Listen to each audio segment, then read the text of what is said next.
Welcome to another edition of Talk City Greensboro, produced by GTN, featuring interviews and events happening around town. It's an easy way to stay in the know while you're on the go. Subscribe to Talk City on iTunes, Stitcher, Google Play, or SoundCloud so you can keep up with what's going on in Greensboro City government. I'm your host, Josh Johnson, and alongside me, as always, the man at the controls and my good friend, Mr. Devin Smith. Hey, how you doing, Josh? I'm doing well. I hope you are. I'm doing fine. I'm glad to be back. I hope you missed me last week. Were you not here? No, I did. We all did.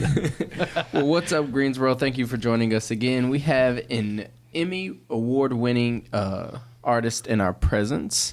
Joining us today is the CEO of 7 Cinematics, Adam Paul. He has joined us, and this isn't his first time with working with us at GTN, but it's his first time at the, on the Talk City podcast. But I will say welcome back. Thank you, man. I'm happy to be back. I had fun the last time, and I planned on having some fun this time. Sweet. That's fantastic. Yeah. All right. So first, for people who may not know who 7 Cinematics is, kind of give us a brief overview of what you do and some of the work that you've done. Sure. Yeah. I mean, 7 Cinematics is... We specialize in live music broadcasts, films, live streams, and doing the things that most people would run as quickly as they possibly could in the other direction from. We've become well known for doing that. So we did the Red Hot Chili Peppers at the Great Pyramids, world's first live broadcast. To my knowledge of any type there, live stream of any type from there, and first drone. And then we did Kanye West Sunday service at the Forum for his Jesus King album launch. We did Brothers 50 at Madison Square Garden. So, it's a lot of hard work, a lot of craziness. But, for those, 2 hours, I get to live some dreams that nobody else does. Definitely. I saw Snoop Dogg on the list. I saw Young Thug. Yeah. I'm naming people that I listen to. I know, I'm sure there's a whole nother list of people that you listen to that's also on there. The Avid Brothers. I mean, the list goes on and on. I love me some Snoop, man. What's up? What do you mean? I mean, Snoop is one of... how do we put this on public? He's a laid-back guy. Absolutely. Yeah. He's a laid-back guy. I love him very much. He's a cool dude. And he, a lot of people ask me that. And 95% of the actual artists that we work with are the coolest dudes in the entire world. It's the whole team they have around them that are tough to do with, Yeah.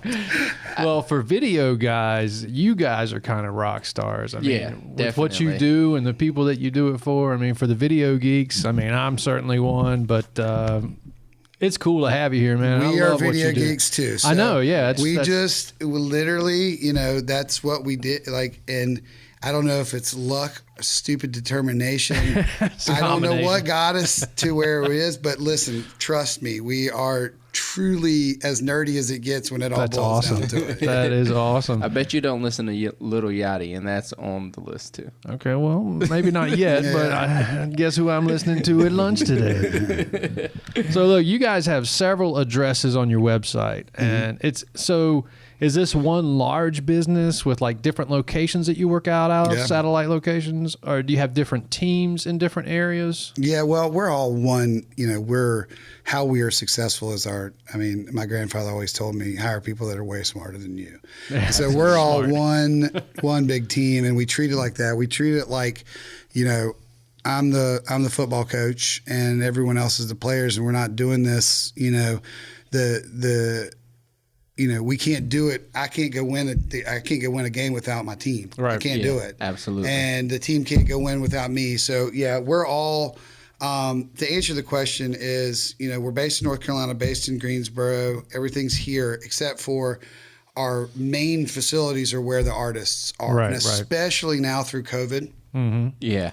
We have really emphasized on Los Angeles and Nashville because artists don't want to go anywhere. They don't want to do anything. They don't want to leave. So we have 2 big studios. We have a big post-production and trucks and team, and employees in Los Angeles, trucks and teams and employees in Nashville, and then we have employees and things in Charleston and in Greensboro also. But, and the next venture is Denver because it's a big market, and I love Colorado, and it's super chill out there. That's pretty cool. That's very cool. Yeah. So you were saying Greensboro-based company, the NC Folk Festival, that's a Greensboro-based event. So how did the idea come about for you to help out and create this virtual concert that's coming up this weekend? Truthfully. So I'm a kind of guy that really always basically shoots from the hip. Mm-hmm. And I'm always kind of creating and coming and doing things. And I can tell you exactly where I was. I was sitting on the river. We were at Soundcheck in Nashville looking at new locations for our spot. And Mark Zeno, my head A&R, called me and said, hey, you remember the guys from NC Folk Fest? Amy and Trey, they want to do a quick phone call. They said, hey, we need some help. And I'm like, yes. Nice. So I'm sitting there looking at this river, I park. I'm with Ben, one of my vice presidents, and no idea what they were calling about, what they needed, what they did. And we called and had one conversation, and they kind of wanted to do a drive-in thing, and at that point it was really just the landscape was back and forth and up and down. Yeah. And I didn't think they had it was worth the juice wasn't worth the squeeze for them to do that. And I said, listen, guys, I've always had this dream of Greensboro. It's a place I've grown up in. There's all these cool locations, all these places I used to go skateboard at, go adventure at, go do all this stuff at. What if we took and highlighted Greensboro, did a whole virtual festival that was extremely safe, blew it out to the whole entire world via the internet, put some really good production to it, and it clicked. Like they were like, you know what? That's exactly what we need. And they had sponsors, they have partners, they have people that they want to, that wanted to be a part of it, that want to make it go. And so what the objectives were, hey, we don't know what to do this year. No one's known what to do. There's been plenty of points. A lot of people have been coming to ask us for our advice through this, and there's been a lot of times I don't know what to do. Sure. Yeah. And I'm supposed to be the expert at this stuff, but I don't think you can plan for any of this. So they were, what a beautiful festival.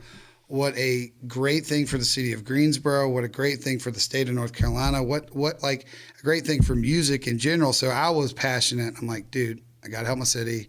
I got to help these guys. Yeah. I got to help the music in any way that we can, be a part of something. And listen, and they were super cool. And most people aren't like, hey, we need help. They don't do that. And they were. Yeah. So we took that it meant a lot to us that they actually valued what we had to say and valued what we had to do. And so we came up with this cool thing, and I can't wait for everybody to see it. Yeah. I just saw a bunch of it this morning and last night, and it's moving, it's fun, it's exciting, it's real. I think it does it justice, and I think it's captivating. So it's going to be rad. I'm super excited. And we had Amy on last week. Mm-hmm. And so, the next question that we have, you pretty much just answered. But that's how this is different. And she talked about some of the emotion that took place at some of the shoots with some of the artists. And it is different. And it does mean something special to be able to do it. And you guys in the music industry in general, as far as live music, has taken a huge hit. I've got other friends that are in the business, and it got slammed. Big time. It's taken a real big hit, and it's really, I've been quite honored to put some sound engineers and some people back to work. I think we made a point to this, and yes, I wanted my team members, but every team member that we've brought in for this show is from North Carolina and South Carolina. Awesome. We've been trying to hire local. Every spot that we could hire local, hire local PAs, hire local drone ops and camera operators, and people that are from here. We wanted to keep it and employ as many people as we possibly could from here, and not seem like we were bringing in outside people to do it. We had to bring in my team to do it, but my jib bop's from Columbia, South Carolina. Awesome. My two guys are from Charleston, South Carolina. So we tried to keep it as consciously as close to the heart and to the home as we possibly can. And to go the other side, the moments that gave me chill bumps, which there was a lot, and like, Greensboro's got such an incredible, it's almost like a tie-dyed history. There's so many colors and so much. That's a good way to put it. That is a good way to put it. There's so much stuff that Greensboro holds on its shoulders. Yeah. And I think that makes us a collage, and it's important. And every, and we, I think we did, and Amy and her team did a really good job at picking locations. Yeah. And that were really poignant and meaningful, and matching the artists to those locations, so it really meant something. And the two moments that stuck out for me were the Hamiltons in front of the International Civil Rights Museum. I've been wanting to do that for a while. I really I had it kind of morphed into this idea, and I'm so glad. And it felt like everything that I wanted it to. And just to go to that moment, and as I've learned through this, and as I've learned through my research, those four young gentlemen that one afternoon, they said, "Hey, listen, we're going to take a stand today." And it was, and from what I've learned, and I'm in my humble opinion, but what I've learned is that it was like, "Hey, just today, this is it. Today we're gonna take a walk, and we're gonna take a seat." And the power of a decision and a spark that just spread to everything. And then and in the conversations I've had with people, it led to things like in the music world, it led to things in jazz and blues and funk and soul and hip hop, which all I love, which if you really look at it, the words and the what is being spoken is just super powerful. So to have the Hamiltons come back and sing there and have a beautiful message and sit on that corner, and I just was it gave me chill bumps to watch it and know what I was being a part of, and just a little further part of a positive piece of the history with everything that's going on is just a good feeling, And any way anybody looks at it, nobody can say that's not a good feeling. That is a good feeling to be a part of that. They are part of one of very many that I'm excited about, but they are a highlight for me. Absolutely. So what is your overall, not just for the folk festival, what was your favorite production that you've done? And if you say the Pyramids, then explain that one, but give me another one. Right. Well, the Pyramids, because it was such a challenge. We had 28 days to pull it off in another country, against all odds, in another world, in a different government, a different environment, and different beliefs and different everything. And we got to go over there, and I still don't believe it when I look at pictures. It's just one of those things that it felt like the whole time it was an out-of-body experience. But, I think Flea said it the best on stage, was that, music, there is no borders for music, and music is love. And here we can all be together. Yeah. And I like the moment of being there and this otherworldly place, and accomplishing literally, there could be 12 books written about how hard it was to do this production. So that's what made that one so special, and nothing will ever. It's going to be hard for that to do, but it's maybe because it's fresh on my mind. But I really, the NC Folk Festival has been fabulous. But this Avett Brothers things we just did this last week. Both of these things, between the Folk Festival and this, it felt like big wins for our industry. Okay. Yeah. For the fan. Okay. And for the people that enjoy music. And I think one of the reasons why there's been so much unrest is that we haven't been able to just be do this and have a talk. And be around each other and feel the energy there. That's right. And then the other thing I think is that music literally and figuratively is church.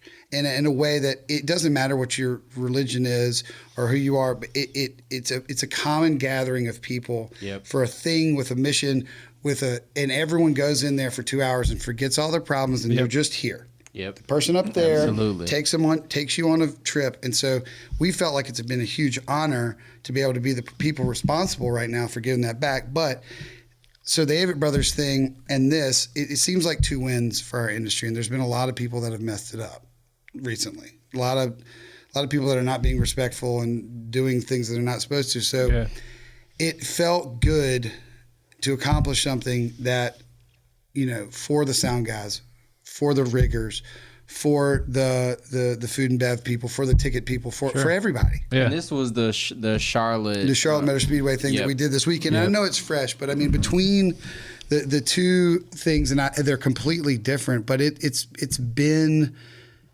an honor and a pleasure to be able to be a part of switching the narrative back to having fun with music again and back to getting people together. Yeah.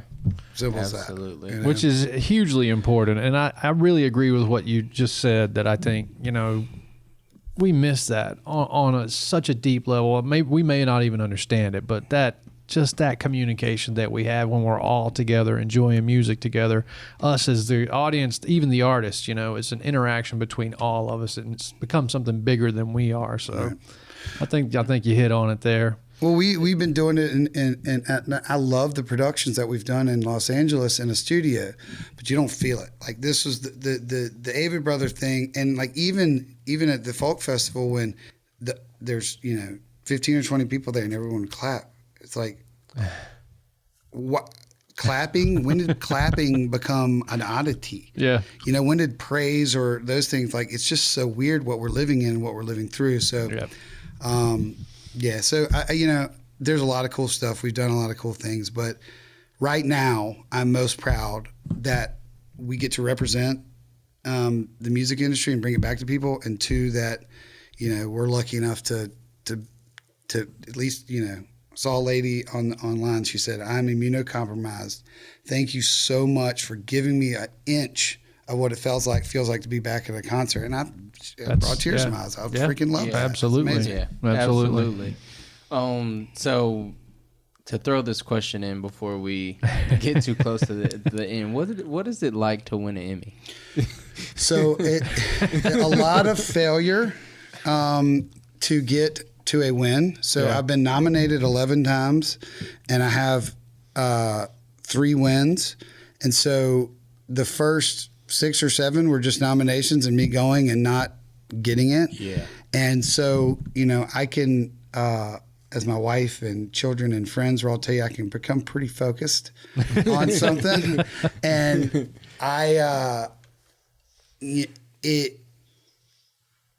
it felt like an incredible relief because I'd put so much focus, so much energy on it. Mm-hmm. But I'll say this: when you get it and you're proud of it and you walk off the stage, the next thing to do is like, what do? You think there's like a Rolls Royce is going to come up and this is going to happen, and no. You go back to work. Yep. It's time for the next one, which is it's kind of a brutal cycle, and it's not really fair, but that's the way I treat things. It's like, okay, relish it right now. This is beautiful. This is great. I'm very grateful. I'm very thankful. And let's thank all the people that helped us collectively get here. Put it on the shelf. Let's go get another one. Let's go get another one. Let's go. Yeah, absolutely. We have to, because it's over. That second you walk off the stage, all of everything you did to build there, it's over. It starts over again. It's like, oh man. But it was, trust me, it's something that I'm extraordinarily proud of, and it took a lot of. That's not just my award. My team's award, without a doubt. That's pretty cool. Well, I mean, Greensboro-based business coming to do such a great thing by helping us get this this virtual concert series that will be up this weekend, September the 11th through the 13th, and you can find out more about it at the on the NC Folk Festival's website. Correct. There'll be information going out this week on how you can watch it. You can watch it here on GTN. You can watch it online, streaming. So please check out the amazing work that has been done by Seven Cinematics and Adam's team. So. Yeah, and correct me if I'm wrong. Once they're up, you can access them. They're going to stay up. Yeah, they'll stay up. And trust me on this, Demeanor is ultra fire. They're all incredibly diverse and awesome in just stylistically and everything performances. But Demeanor was one that was just like, whoa, hip hop bluegrass, yes sir. I mean, this is super awesome. And then the Chatham County Line, and that's of course, one that I'm looking forward to. The Hamiltons like too. that. So it's funky. Well, thank you very much. I thanked Amy for pivoting last week. Thank you guys because, to me, the Folk Festival is just so important. I look forward to it every year, and I'm very glad that we're going to be able to enjoy it this year. So thank you for everything you did. Absolutely. Nothing would make me happier than the next year we're all enjoying it together with, that's right, 50,000 people walking downtown Greensboro, and we're hugging and high-fiving without these things anymore, which I do have my mask sitting beside me for record. Yes, he does. I can verify. Well, thanks for coming in. We really appreciate it. All right. Thanks, guys. All right. Stay tuned in weekly by subscribing to Talk City Greensboro on iTunes, Stitcher, and Google Play. And don't forget, you can download Talk City from SoundCloud. That's it for this week. Thank you for tuning in to Talk City. Be sure to watch GTN, your official source for news and information from the city of Greensboro. GTN is available on Spectrum Channel 13, AT&T Uverse Channel 99, and North State Channel 31. GTN also streams live on Roku and the city's website at greensboro-nc.gov. Have a good one. Take care.